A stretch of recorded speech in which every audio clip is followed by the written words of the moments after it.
Good morning, everybody, and Shabbat Shalom to the house of Israel, the 12 tribes scattered abroad and believers in Yeshua Messiah.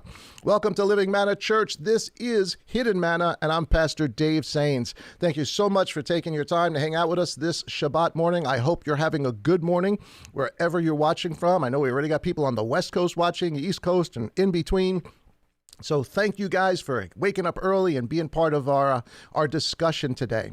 We have this, of course, you know, this is our season 3. Got some neat things to share with you, including the following. Do not forget, if you're watching us on YouTube, certainly on Facebook as well, to make sure that you go ahead and that you subscribe to our channel. Hit that button, hit the like if you really enjoy it, if you got something out of it. Share it with somebody, both on Facebook and, of course, on YouTube. But just a little bit extra for our season 3. Thank you so much, guys, for hanging out with us. And you know that I do not do this alone. Of course, my dear brother and friend is with me. And where did he go? There he is. Hey, brother. How's it going, man? What's up? How you doing, buddy? How's it going today? Shabbat Good, shalom. good. Shabbat shalom. Good. Thank you, and brother. I want to just comment, man. We appreciate everyone watching, but man, Yeah. West Coast at this time live. Woo, I know. really I appreciate saw that. West Coast. It's got to be 7 in the morning. Yeah, Right? 7, that's crazy. Wow. Wow, Not 7 that you're crazy for watching. We appreciate. But, No, wow, we appreciate it. that's amazing. That's 7 awesome. this morning in the East Coast, I was sleeping. Yeah. Hey, at least afterwards you can, maybe eat breakfast, go to sleep, and then have second breakfast later on. Hey, it's called Shabbat comfy, right? That's it. That's Get it. Shabbat comfy, eat some breakfast and hang out, roll up Hang on out the in your couch. PJs all day. Yep. That's right. Wow, man, lots of stuff going on in the world. Lots and lots of stuff. It's kind of crazy, all the things that are going on out there. And I was watching some stuff yesterday, especially on, what's happening with the flu, with the sickness, the COVID. That's I say that word, all of a sudden the algorithms start going off. But that's going on. But some really, really powerful information out of England, out of the British Isles, and out of Israel, and multiple other places. They're really doing the science there, honestly, and really putting out the information. And they're now coming to the conclusion. And I know it's not popular. I know it's probably not what people want to hear, but certainly there's that. It's out there. We're heading, especially here in the Eastern Seaboard, now that we're heading into October, November, December. We're heading into flu season here. Yeah. So yeah. we're gonna sort of get what the states down south and out west got over the summertime, and even some states here in the U.S. Some of the numbers coming out of them is pretty incredible. But it's the new thing is that they're talking about is that whatever efficacy of the jab is waning quickly.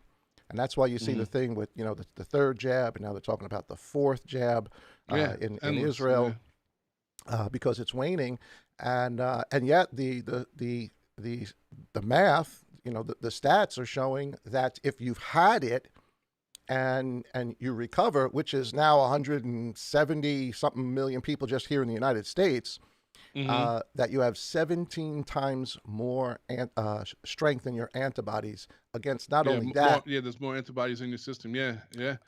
And against whatever variants, because now what they're finding is that the stats I saw yesterday out of England were saying, and actually I'll put the descriptions. I'll put the addresses down in the description afterward. There's a neat Rumble interview by Joe Rogan. And, I know, Joe Rogan, he's mouthy for sure, so just be aware of that before you watch it. Yeah. But fabulous interview. He did both with Sanjay Gupta, which I thought was really, really good. If you haven't seen that one, he really called out CNN. But also with that New York Times writer, the medical writer, does some great, solid information. It's not right, it's not left, it's down the middle, but he does a phenomenal job telling us, this is what's going on. Yeah. We need to be aware of this. Put a comment in there. I mean, we're not doctors. We're not scientists. No, we don't claim to know anything. But do you know what I did? I thought of, which I don't understand why the medical community doesn't get behind this. during flu season, we all know I told the testimony I almost died from the flu years ago. Yeah. What do they tell you? That, you get the flu shot, it's not guaranteed, because what happens? The flu can change variants. And that particular flu shot you get, the reason why you got it was because the strain changed along the way. And it takes too long to reformulate. So once they make a certain batch, that's it for the season.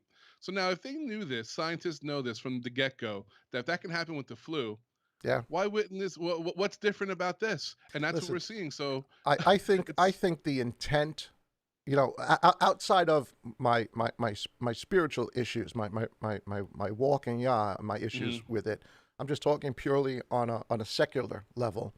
mhm, I really do believe, their intent was to try to slam this thing shut, to say mhm. maybe for the first time, we as man, we shut down a plague, right? Except, and there's another great video, and I know this guy is so controversial that he definitely polarizes people. But Alex Jones has, again, I'll put it in the description box afterward. Alex Jones has an awesome video, I think, called COVID Land. It's one of 5 Mhm. parts. And to take Alex Jones out of it for a second, everything he shares is out of the news. What happened in this thing right from the Mhm. beginning, and when you start to stop and look back on it and realize what's actually happened, as opposed to what the mass media has been pushing on us, because they've been pushing Yeah, I fear. did. I saw a brief part of that. I think you sent me that, and Yeah, I watched a little bit of it last night. And it's true. It's not really like you said. Take Alex Jones out of it, because all the stuff that's in this documentary is footage and stuff from people that right. were, like you People, said, went to these doctors, hospitals, went to nurses, these went to areas, and were yeah, like, yeah. different narrative. They're totally different narrative, and I think I really suggest everybody take a chance to look at. Again, I'll make sure that we put it in the description afterward. So after we're done with this, we'll put it up there. You guys can check it out. Both of them are on Rumble. So, Mhm. and I think you can get on Rumble even if you don't have Rumble. You can use Rumble. Mhm. Or, again, Telegram is probably one of the better ones that you Yep. can get on. I'm on Telegram as well. Guys can catch me Right. at Telegram. Dave And by no Sains. means are me and PD saying that this thing isn't real. Oh no, no, Right, and that's right before we went on, right, Pastor, about 10 minutes ago, I just got a text that a friend of the a dear family, friend. Yeah, a just died. local, yeah, just died last night from that. So So yeah, I haven't said this, but I want to say this, and this is something that I wish we were hearing from our leaders. But whether you have done the jab or not, take care of yourself. yeah, Be yep, healthy. You know, hmm we all could don't stand to lose a couple of pounds. yeah, don't Uh, eat sugar, man. don't Take it eat easy with the sugar. sugar. Cut down on the sugar. Hmm Cut down on all those sort of fast food things. Yeah, I know inflammatory Uber. oils. Yeah, Yeah. Take vitamins. Again, we're not doctors. I'm not giving. I'm not. I guess it is yeah. sort We're of. not giving medical I'm advice telling you what here. I'm That you doing. have to watch. Well, We'll it's funny definitely because the get CDC flagged. isn't telling us this either. So somebody's got to Uh, say it, right? yeah, yeah, Take care of yourself. Because listen, anybody can get sick at this point. And yeah, you yeah. can say, That's well, right. it's not going to be as bad. Listen, you can get sick, and then you can pass it on to somebody else. And at this point, we're finding out, the way the math is, it's open to anybody. It truly, truly is open to anybody. But that's something else different from the whole concept of the mandates and all that. Maybe we'll talk about that Yeah, another living in time. fear. We don't live. Yeah, Yeah, all that's that kind of that's stuff. that's But a totally, totally other yeah, monster in and of hmm itself. But I just wanted to say that to our congregation, our church family. Get healthy, guys. that's Get right. healthy. Get as healthy as you We're his can. temple. We're his temple, Yeah. right? Stay healthy. Walk. Do whatever Give. you can. I know I'm Yeah. physically limited, right? With you too, and we do what we can to try to stay in shape. And other than that, it's out of our hands, right? Yeah. Give So give give your body the best chance it has to fight this thing. yep. Yah made us the right way. He made our hmm bodies to be able to deal with these things. It's just that we've messed them up. We've put so much stuff in them. But anyway, Yeah. so I just wanted to say that to all of our congregation. Be careful, guys out there. Just really take care of hmm yourselves. And this can That happen that's a to true anybody. public announcement, right? Remember those? That's Yeah, that's remember what we that should be hearing. Yeah. public service announcement. And this can Yeah. happen to anybody, guys. It can happen to anybody. Anybody can get sick. Rob Skiva, right? They're just saying Yeah. Yeah. whether he actually died of COVID. And again, when you watch the COVID land, you'll understand what hmm I'm saying. But But even for those that don't know who Rob Skiba is, he's a Hebrew roots teacher. Was on YouTube and all those other platforms way before a lot of people, and he just passed away as well this past week. So listen, it rains on the just and it rains on the unjust. That's but right. give yourself the best opportunity to beat this thing. So, all right. So that's our public service announcement for today. I will post those videos in the description afterwards, so you guys can check them out. It's a Sabbath day. One's like an hour and a half. The Joe Rogan interviews a lot longer than that. Only like the first hour and a half is relative. Again, the language is the language. Yeah, don't watch it around your kids with Joe. Yeah, don't watch it around your kids. But the content is really, really good. So with that, don't throw out the baby with the bathwater, right? Yeah, right. So listen, we've been talking about for a couple of weeks now. And let me just pop this up here. And while you're doing that, I don't know if anyone notices my. Oh, go ahead. Oh no, I'll I just wanted to give a thank you to Crystal and Rich. Oh yeah, nice shirt, brah. Thank you. Nice shirt. Yod Hey, Yod Hey Vav Hey. That's right. Yod Hey Vav Hey is my strength. Is my strength. Yeah, I got I got a gift. That's the Fajardo. That's Crystal and Richard, right? Thank you guys. Thank you. Out in Cali. Out in Cali. I got one too. They sent me one too, but I'm gonna wait till tomorrow. But Amy's like, you should wash it first. I'm like, nah, I never wash my new shirts when I get them. they never feel the same, right? Yeah. After you wash it. No, it looks good, brother. It looks good. Yeah. Thank you guys. Thank you, our congregation out there in Cali. Here we are. This is our kickoff verse or our thought, if you would, for this morning. We've been talking about the commandments. We're trying to go through each one and try to understand them, get some hidden manna out of them, maybe some things we were not quite aware of before. But here is Deuteronomy chapter 5 and verse 11, which is the commandment that we are speaking of. It says, "You do not bring the name of Yehovah, your Elohim, to naught, for Yehovah does not leave him unpunished who brings his name to naught." And what I want to do is also maybe go through maybe, I don't know, King James or New King James. We'll try New King James up there. And let's put the same verse up there so that we hear it in a little bit different perspective. Though, honestly, I like the Scriptures version. But here's, I think, what people are somewhat familiar with. It says, "You shall not take the name of the Lord, Yehovah, your God, in vain, for the Lord will not hold him guiltless who takes his name in vain." And of course, this is the third commandment. And let me just go let me get out of here for a second. Yeah. While you're doing that, it's if you look at the Strong's, the Hebrew for the word vain, which is really the same thing as naught, because it's the Hebrew word shav, SHAV, shav. And that's Hebrew. That's number 7722. Wait, what is it? What's the word? Shav.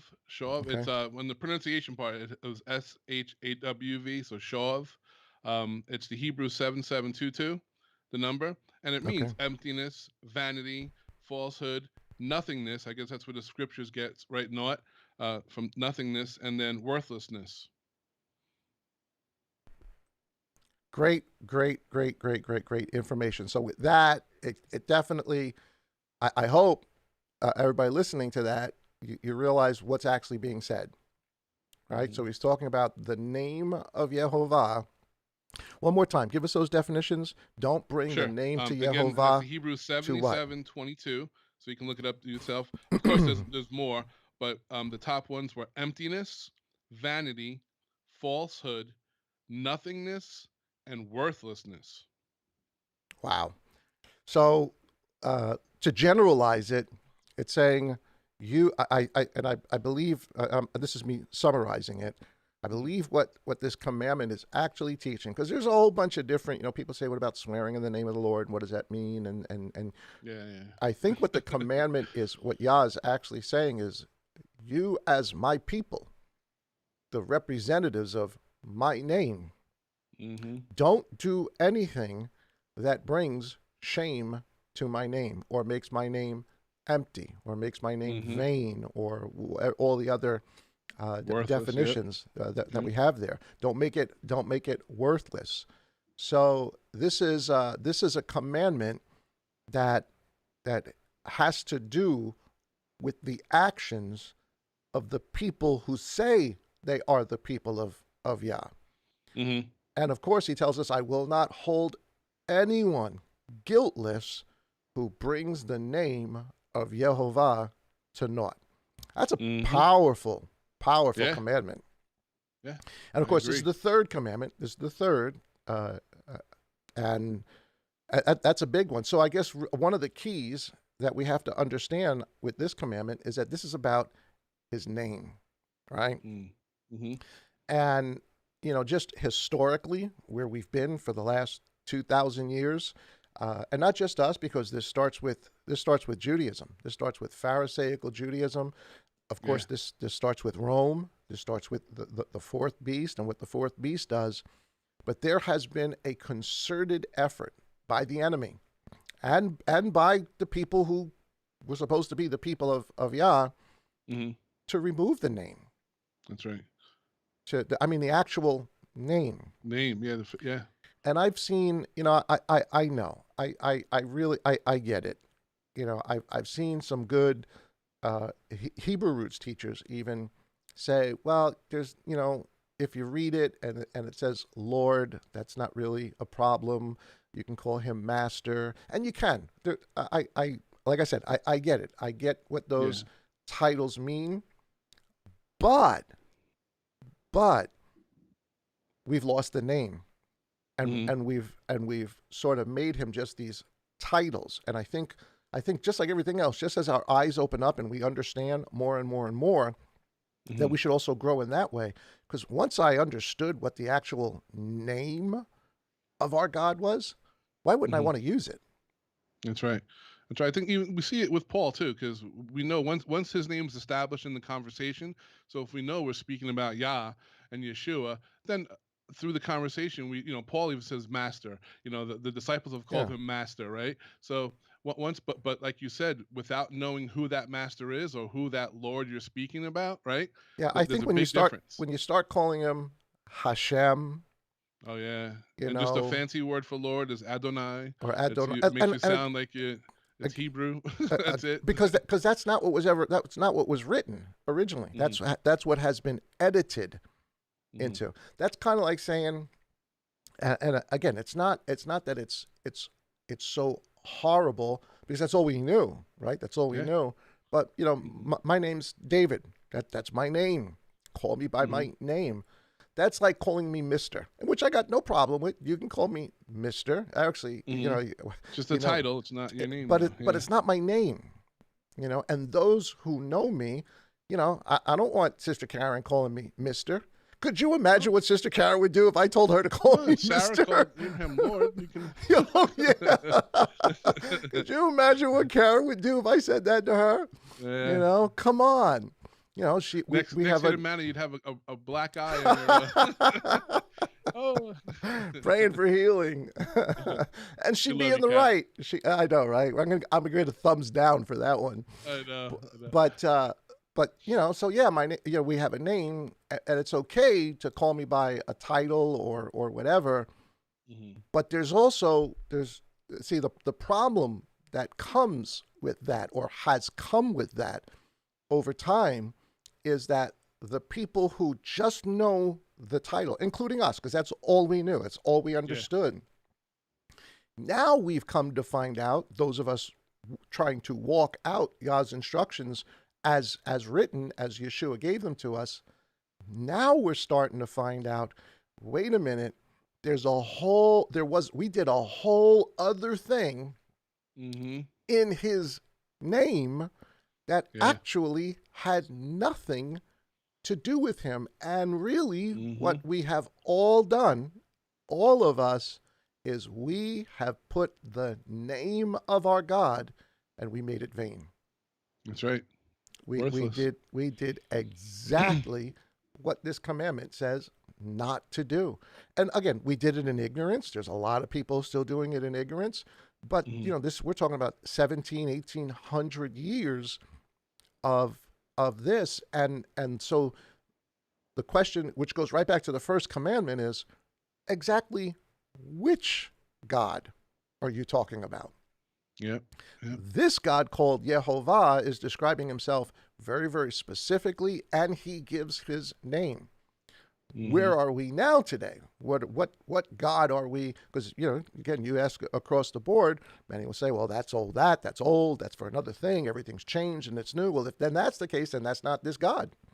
And to the prophets, was it? I think it's in Jeremiah and and again numerous places when he says, "When will they stop calling me Baal?" This is just, which means, do you know what the word Baal means? I know this is I know it's Yeah. going to tick off people. Yeah. Baal means Lord. Yeah. Wow, that's powerful. And I'm not saying that what the English version has become.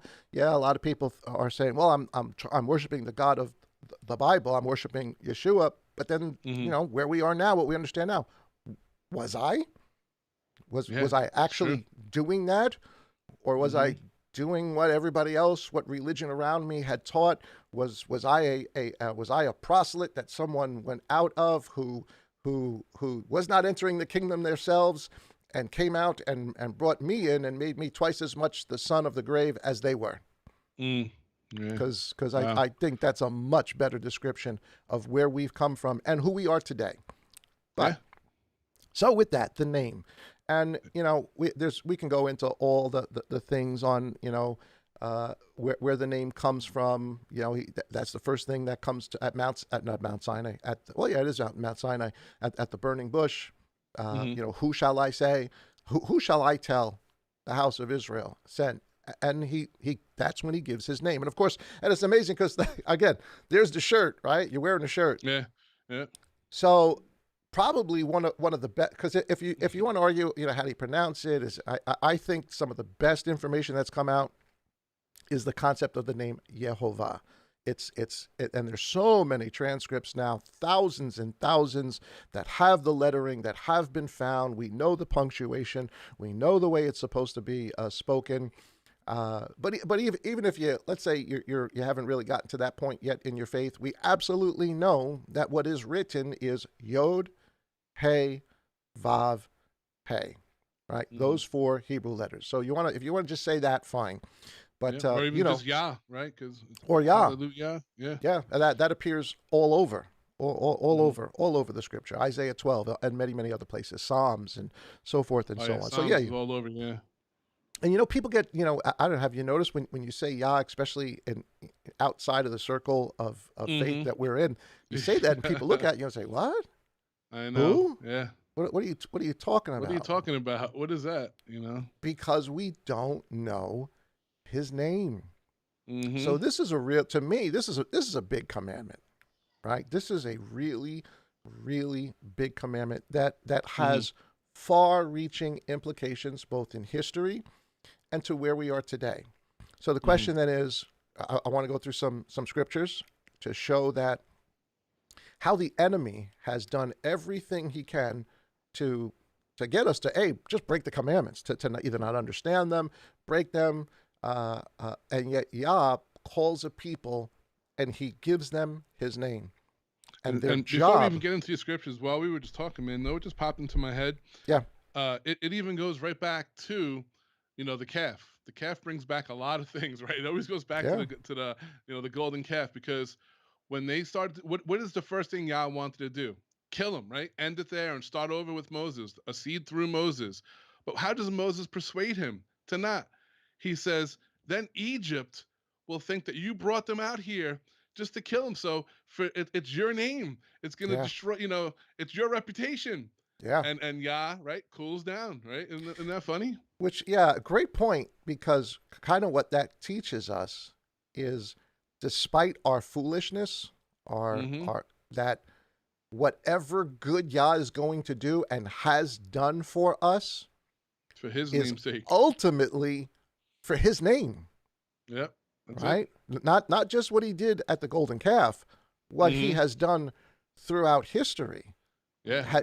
And while we may be the beneficiaries of it, and he may love the world, John 3:16, all the rest of that, what he's done so that the world will understand his name and give glory to his name. Now, of course, some might get that maybe haven't studied this out or understand it. That name, Yehovah, Yod-He, Vav-He, the Elohim, as time goes on, there's another thing that happens in the scripture that sort of, and I don't know if this is the best word to use, but evolves as the scripture goes on, that Yah keeps saying, I'm going to be the Savior. I'm going to come. I am going to be God. Elohim is my salvation. And now what we realize is what Yah was doing. So if Yehovah depicts the God of Mount Sinai, who he is on the mountain, Yeshua, who is God is salvation, Yehovah Hoshea, God is salvation. That was the greeting of the day. Yeah. That Yeshua is that God. That is the earthly representation of the Yehovah from Mount Sinai. That's right. And Isaiah But that's says salvation. that Yah, right, is our rock. He is the rock. And then we explicitly know, and what does it say in the Brit Hadashah? That Yeshua was that very rock, right? Yeah, and Yeshua I know is the rock. that's tough for some people to really kind of wrap their mind around, because we try so hard to separate Father and Son, and there is a delineation between them. There's no doubt. Yeshua says, my Father is greater than I am. I've come to do my Father's will. But that makes Yeshua no less Yehovah, the Elohim of Mount Sinai, and we see who that has in come Revelation, in the flesh. Right? That the Father is the light and Yeshua is the lamp. In Revelation 21 and 22, it says it both times in the New Jerusalem. Yeah, good catch. And just even more simply than just that, Thomas's words, show us Father, and that's good. That we want to see Father. And Yeshua's words are, if you've seen me, you have seen Father. The character, the persona, the truth, everything that is Father is in Yeshua. And I get it. It is a sort of a little bit of a conundrum to wrap your mind around, but to me, it makes perfect sense. Yep. And after that statement with Thomas, what does he do? After he sticks his finger in his side, he says, my God. He calls him. He calls him my Elohim. You are Elohim. Yeah, he calls him my Elohim. So the beauty of the gospel story then is not that God sent a man to die for us, because quite honestly, that's the story most of us have heard. That's the story most of the world knows. That's the story that people celebrate in December. That a man born from a virgin came into this world, died for us, rose, and ascended back to heaven. And there's some loopholes in that thinking, but that's how we all thought. But the actual story is God became a man. Yehovah became a man. And that may sound like, I'm splitting hairs, but I'm not. That is integral. God became flesh. Think about it. Our God was willing to lay down his life, his human existence for us.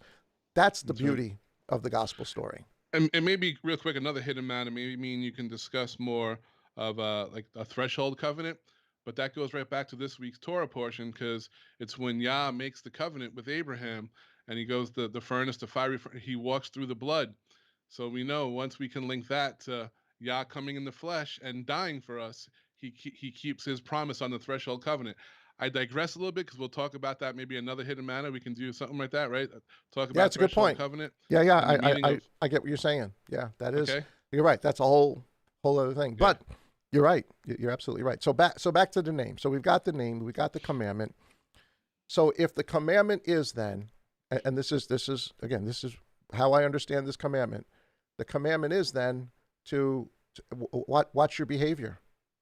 Be careful what you do in my name, because if you do things in my name that bring my name to nothing, diminish my name. And again, great example, golden calf. If you do things that diminish my name, I will hold no one guiltless. That's, when you think of it in that context, oh my goodness, this is a powerful, powerful commandment that we really need to take heed. Because I guess out of all the commandments, yeah, I get it. People know you don't commit adultery, don't do this, yada, yada, yada. Yeah, I believe in the Lord, and Sabbath is kind of out the window for most. But the third commandment, nobody thinks of. I don't think they even realize it. Yeah, they just overlook that one. Yeah, nobody cares. Nobody really cares about that. And you can see it in the way that we live it out, until you begin to understand what's being said, and what we're actually doing is actually breaking the majority out there throughout history. What we're actually doing is breaking that individual commandment. And yet this is exactly what Yah has been telling us, throughout history, just over and over and over again. Don't profane my name. Don't diminish my name. And it's pretty cool. Exactly what we've done. I feel like it's installed in us too, right? Because as anyone out there that's a parent knows, man, when your kids go out, and what's the first thing you say? Be good, have good behavior, respect, because you're representing me. When you go to school and your teachers, your teacher, you don't want the teacher calling you up saying your kid was a brat today. You're representing the family. You're going out. It's like that movie. Was that Fast and Furious? Family. Fast and Furious. Which one? Fast and Furious 1 or Fast and Furious 30? 54? If anybody that's watched that movie, which I haven't even seen, I think past the second one, but yeah, okay. All right, so the name. So really, this comes down to how you live your life, what you represent each and every day, how you speak of him, how you live in front of other people. Do other people see him in you? Are your actions consistent with what this God called this name specifically has asked his people to do, and has asked us how to be a witness to others? Don't do that, and well, here we are, and most of us again have come from a place where that's not what we did. Let's look at some scriptures. Yeah, we got some good ones. Let's do this. Because this is again, this is something that appears spoken a little bit differently of, but it's the same concept all the way through the Bible. Let's take a look at Ezekiel. What is it? 26? Is that the first one we got?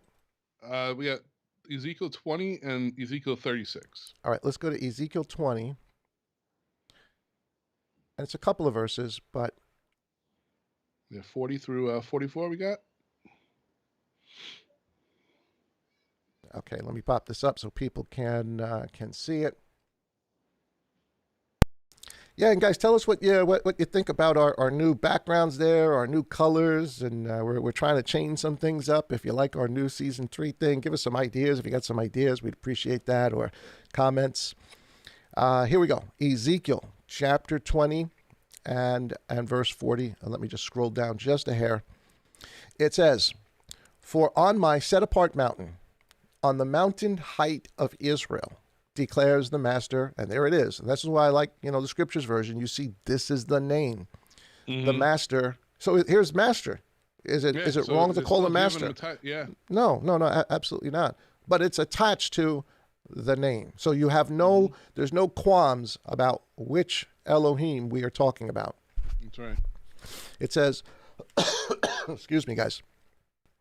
"From my set apart mountain on the mountain height of Israel, declares the master, there all the house of Israel, all of them in the land, shall serve me. There I shall accept them, and there I shall require your offerings and your first fruits of your offerings, together with your set apart gifts. As a sweet fragrance, I shall accept you when I bring you out from the peoples." So you got to understand the context that Ezekiel is talking about. He's talking about some future time when the house of Israel is called out from amongst the nations. And now, a lot of sort of Jewish historians will say, well, he's talking about when they came back from Babylon. No, he's not, because none of this happened when they came back from Babylon. They didn't become this holy people, this people that did all the right things. And this story that he's saying did not happen. And it's not going to happen, because Yeshua then tells us in the Gospels, everything spoken by the prophets that will happen to Jerusalem and to this nation is going to happen on this generation. So Ezekiel, while I get it, it's during the first exile to Babylon. He is not talking about coming back from Babylon.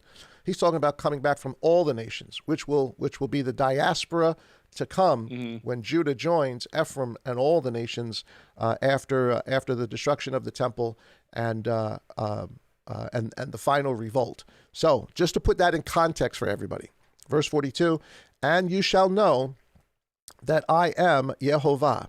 Again, just take that verse for a second. What does he want us to know? Because if you read it in the proper context, he's saying, I want you to know my name. And not just you, we're going to find out. When I bring you into the land of Israel, into the land for which I lifted my hand in an oath to give to your fathers. And of course, he's referring to Abraham, right? What you just said about the threshold covenant. That's, I swore an oath, just like Hebrews, I don't know, is it Hebrews 8 maybe, 10, or 9 or 10? 8 and 10, somewhere over there. He says that Yah made an oath. He could swear by no one greater, so he swore by himself. There was nothing greater in all, think about the magnitude of this. There's nothing greater in all of existence for Yah to swear by, to give an oath by, but by his name. So how seriously? And even to elaborate on that, he can only use, and even when he calls a witness, he uses heaven and earth, because they're the only other things that, nothing else can even, what lasts that long, right? So he always calls heaven and earth. But they don't even measure to his name. Exactly. Oh, yeah. There's nothing on heaven and earth that he could swear by, which is why there's nothing on heaven and earth that we can associate with him. Right? There's nothing on heaven and earth, which goes back to the first commandment. To him. Nothing. Verse 43, it says, and there you shall remember your ways and all your deeds with which you were defiled. And you shall loathe yourselves in your own sight because of all the evils you did. This is repentance. This is repentance. And guys, this is something each one of us must go through. That verse 43. If you have not gone through that verse, you need to. You need to understand. This has to be an experience in your life when you realize, wait a minute, the stuff I did, though I may have, thought I was on track at the time, like we all do, but once you get it, you got to realize, oh man, did I mess up?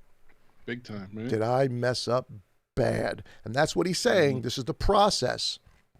Verse 44, and you shall know, and you shall know that I am Yehovah when I have dealt with you for my name's sake, not according to your evil ways, nor according to your corrupt deeds, O house of Israel, declares the Master Yehovah. So he's saying, though you despised my name, you minimized me in the nations. When you figure it out, you got to go through this process of mourning, of realizing, man, how loathing, and realize that the only reason we understand now, the only reason, which goes right back to the golden calf issue, the only reason that we realize that we're not supposed to be doing this according to the evil ways, the corrupt things that we did. It's only because of him protecting his name. That's right. And you can read through almost, I'm going to go out on the limb and just say, but I'm exaggerating a little bit, but almost every prophet, all through the prophets, you're going to see it's from my name's sake, from my name's sake. Oh, yeah. You know? Yeah. Go through Over all of and them. over and over. And so, again, just a logical question that has to be asked for any of us that we should have been asking before, right? Again, you don't know what you don't know. We didn't know. We needed somebody to open it up. We needed somebody to get it, and then somebody to share it, and then allow the Spirit to confirm it in us. But you don't know. You just don't know what you don't know. However, let's say you read King James, NIV, whatever other Bibles there are out there, you're right. How many times do you see the words "in my name," "for my name," to honor my name? It's over and over and over. At some point, just a cursory reading, just the average sort of 10th, 11th grade, 9th grade reading level, you should be asking, wow, it's about his name. That's right. And even in the Hebrew Matthew, how does it end in I'm sorry, chapter 28, when Yeshua tells them to go out and baptize in my name. Yeah. Right? Yeah, there you go. Yeah, do it. So it doesn't change. It doesn't change. And so the name is incredibly important. Both, and guys, I want you to get this, both the name Yehovah and the name Yeshua.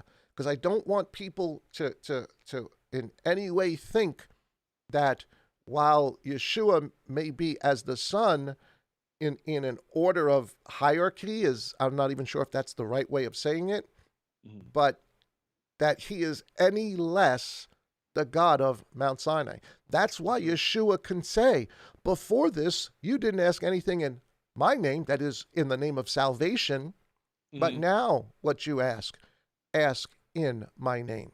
They are real fast. Let's pull there up together. a verse that proves that. Want to Go pull for up Philippians? Philippians. Real Give me fast, just a second. Just to elaborate on that point you just made, real fast, before we go into the name. But Philippians chapter 2, verses 5 through 11, real fast. Yeah, these are great. These are great points, but these are, and it's sad because there's a lot of people, even in the Hebrew roots, Torah movement, whatever you want to call it, whatever the name is that you call it, that don't get this, that don't realize this, that their eyes have not been open to this yet, and we need to present this in a correct way so that people do get it. So here we are, Philippians 2, and what verses are we at? Just 5 through 11. This is just a little bit extra. All right, a little bit extra. A little bit extra. It's a little bit extra for Shabbat. Here we go, verse 5. For let this mind be in you, which was also in Messiah Yeshua, who being in the form Elohim. Bam. That's it. It's like, what? Boom. Mic drop. That's it. Who is Yeshua? He is God. He is the God of the commandments. Did not regard equality with Elohim.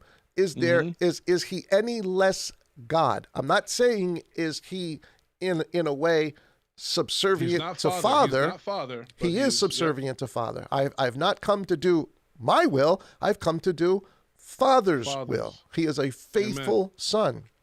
But he is in every form that counts. He is Elohim. And that's why the Pharisees want to kill him, right? Yeah, of course. They got it. Himself equal. They're just reiterating this verse. They got it. They understood it. The problem is we don't understand it. Yeah, 2,000 years later, we don't understand it because we don't. But we don't. Because we don't. We've lost, again, which is just the whole issue of all of this. We lost our Hebrew roots.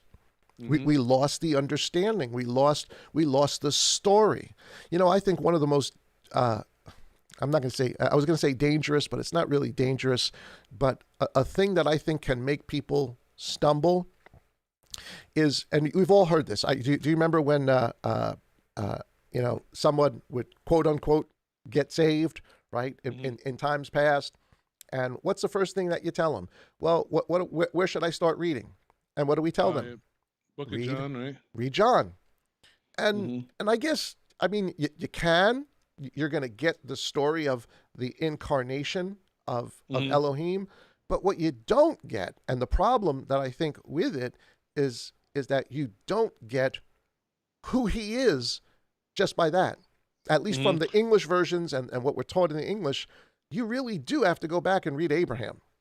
Yeah. And Isaac. And which is ironic because what is John doing? He's reading Bereshit. He's going right back to the beginning. Yeah, right? yeah, So he's speaking about we it. go back to the beginning. And I think what happens is when we tell people just to start off at John, and then of course then we reinforce after that really all you really have to read is Matthew, Mark, Luke, John, Acts, you know, and then all the way to Revelation. And the rest of it becomes well, they're good verses, and we can pull some of that out, and those are the verses we pluck on the pulpit when we want to read a psalm before we take the offering. Yeah, but they have no bearing on the story, and we look at what we call the New Testament story as something separate and distinct, and it's just not. And you don't get what we are reading here. You don't get what Saul is speaking about here. One more time. Who being in the form of Elohim did not regard equality with Elohim as a matter to be grasped, but emptied himself, taking the form of a servant, flesh, came to be in the likeness of men. Who did? Elohim did. And having been found in a fashion as a man, he humbled himself and became obedient to death. That's it. I mean, it's not like the gospel stories not there. It's there, but how many times did we read this and not get it? Not realize, oh my goodness, he's telling me the God of Mount Sinai did this. That's who Yeshua is. He is the very God of Mount Sinai. That's exactly what he's telling us here. I hope guys online, if that you get this and are able to explain this to others. And if that was Trump reading that, it would have been he humbled himself big league. Right? Yep. That's big time, man, to realize that. You're talking about... It was awesome. My Trump impersonation. Death, sorry, even guys. To the stake. I know, it's terrible. Elohim, therefore, has highly exalted him and given him a name, an earthly name, which is above every other name. So he has an earthly name, and there is the Yehovah name of which he has come, and then there is the earthly name. And what we're being told is that these names are together. They are God, and there is salvation found in no one else. Yeah, great verse. I love Philippians. Great verse. All right, so we got some others that we want to share with you, and time is just flying by so quickly. Do you want to do Romans while we're in there? That's a shorter one. I think the other ones are pretty big. We did Ezekiel 20. Want to do Romans chapter 2? Yeah, let's go to Romans real quick, and then I want to go to Matthew 7, and I want to make sure we give a couple of minutes. If anybody has a question, a comment that you want to ask with regard to this, we'll see what we can do about answering it. But here's Romans. Let me just get to the right page. Romans chapter 2, and this absolutely has a direct correlation to what we're saying about the name and the keeping of this commandment. Because don't forget, who did he call to keep this commandment? He called the house of Israel, right? He called the people of the northern and the southern house to be the people who would represent his name properly amongst the Gentiles. So that, because again, you'll right back to the golden calf. What's the issue? Moses says, but Egypt, the Gentiles, are going to, when they think about your name, are going to associate, you took these people out just to slaughter them in the wilderness. And your name will be diminished. And so whose fault is that? It was the fault of the people who were supposed to be Yah's people. And it hasn't changed. It hasn't changed. So that's the context of Romans chapter 2 and verse 17 to 23. But we'll see how far we get with this. Let me pop this up so everybody can see it. Romans 2 and verse 17 says, "See, you are called Yehudi, Jews, and you rest on the Torah." Everybody gets this, right? Listen, you're Jews, and you guys have the Torah. And you say, you make your boast in Elohim. He is our God. And know the desire of Elohim. And you say, you approve what is right or what is superior, being instructed out of the Torah, talking to Jews, first century, and are trusting that you yourself are a guide to the blind, a light to those who are in darkness, an instructor of foolish ones, a teacher of babes, having the form of knowledge and of the truth in the Torah. You, let me just scroll up a little bit. You then, being a teacher of what? A teacher of the Torah, a teacher of the name of Elohim. You, that person, you then a teacher, you then who teach another, and the other he's talking about are supposed to be the Gentiles. That was their job. You who teach another, do you not teach yourself? You who proclaim that a man should not steal, do you steal? You who say, do not commit adultery, do you commit adultery? You who are abominable idols, you who abominate idols, sorry, trying to read here, do you rob temples? And finally, verse 23 and 24, because this is real important. 24 go into, You who make your boast in the Torah, Yehudim, Israel of its day, through the transgression of the Torah, do you, and look at that verse, disrespect Elohim. You know what's the other way of saying it? You made his name in vain. Right back to the Third Commandment. For the name of Elohim, here it is, the name of Elohim is blasphemed among the nations because of you. Isn't that crazy? Now that's first century Judah, right? But this no less applies to us. No less does this apply to us, what we call modern religion today, the last 1,700 years. It absolutely applies to all of that because we have said we are Elohim's people. And we say, you know, who doesn't say, don't commit adultery, don't do this? And yet, I mean, just look at church history. Yeah. I mean, it is a bloody, horrible, disgusting, adulterous, and every other, terrible adjective I can think of, including today.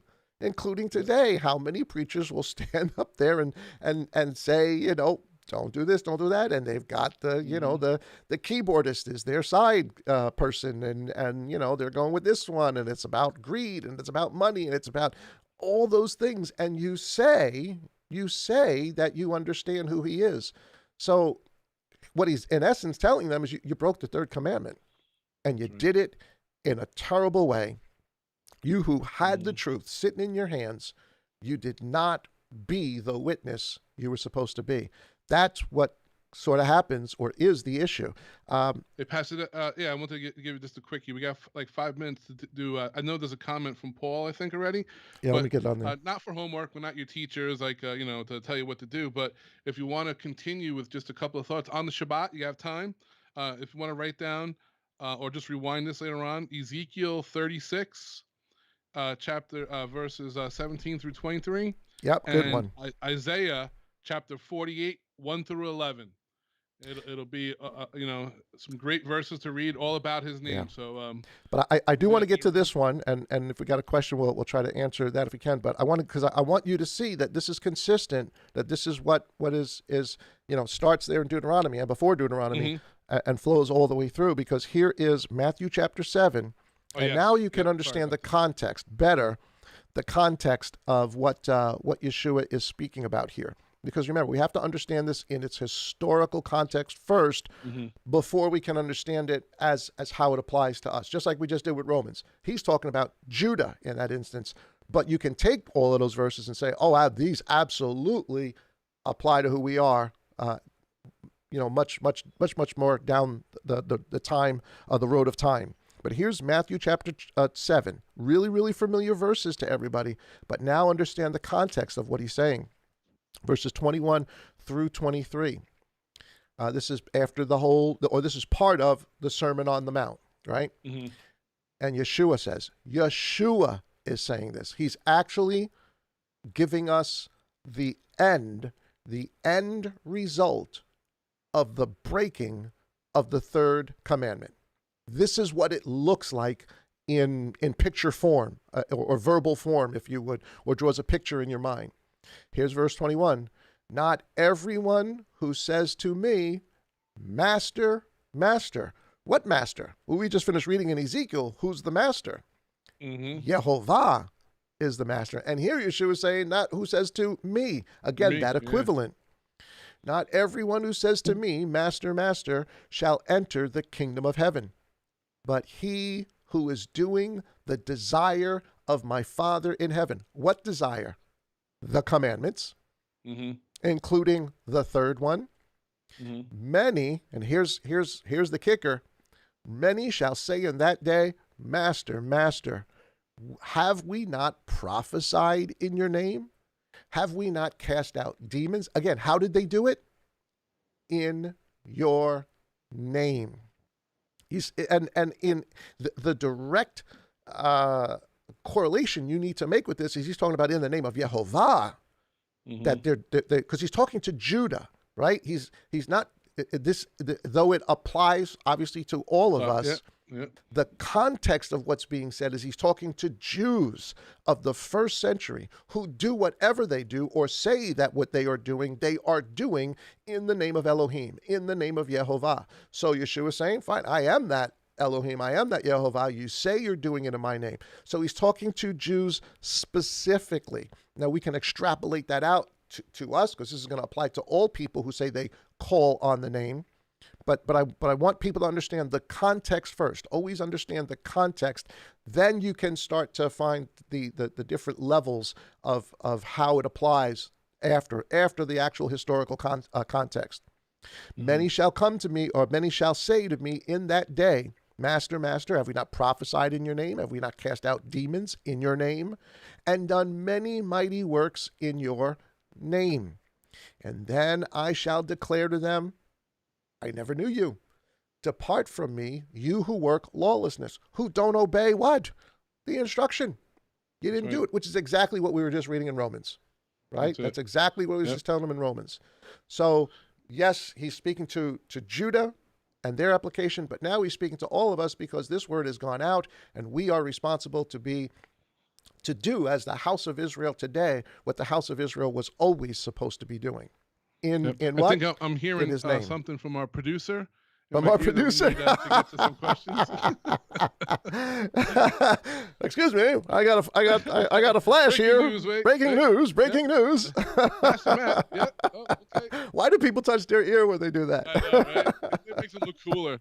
It does look cool. Yes, I hear that.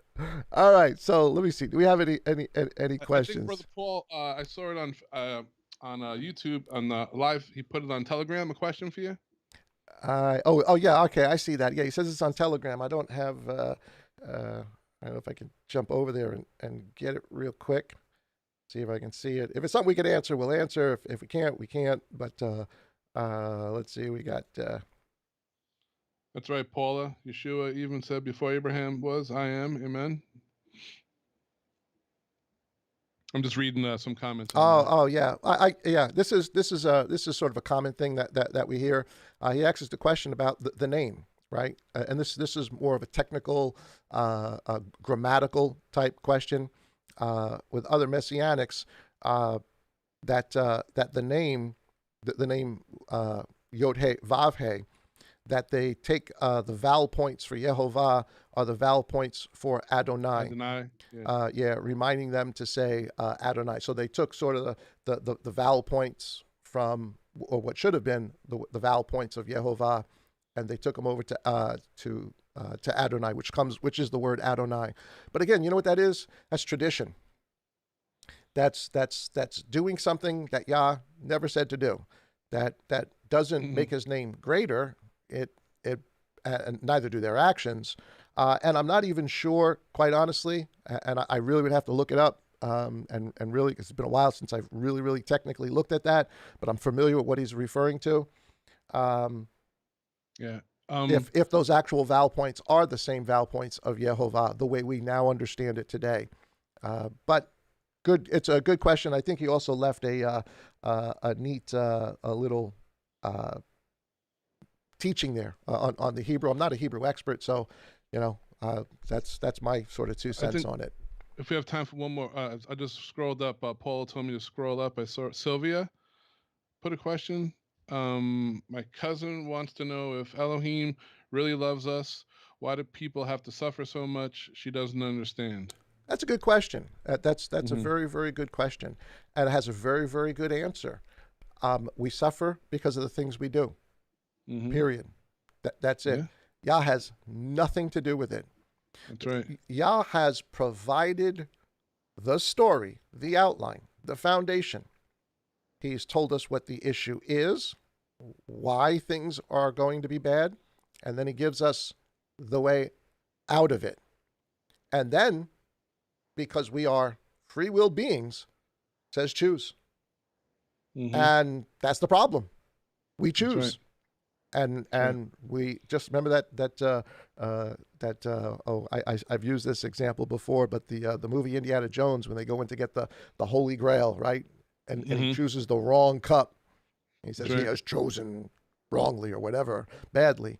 We choose badly. Mhm. Yeah, And and it and goes right and back to the garden. He intended us to live forever, right? Right. yeah, He so wanted us, right? so so what's going on? All this bad stuff that God get. Why would God allow this? Well, he allows it because he's given us life.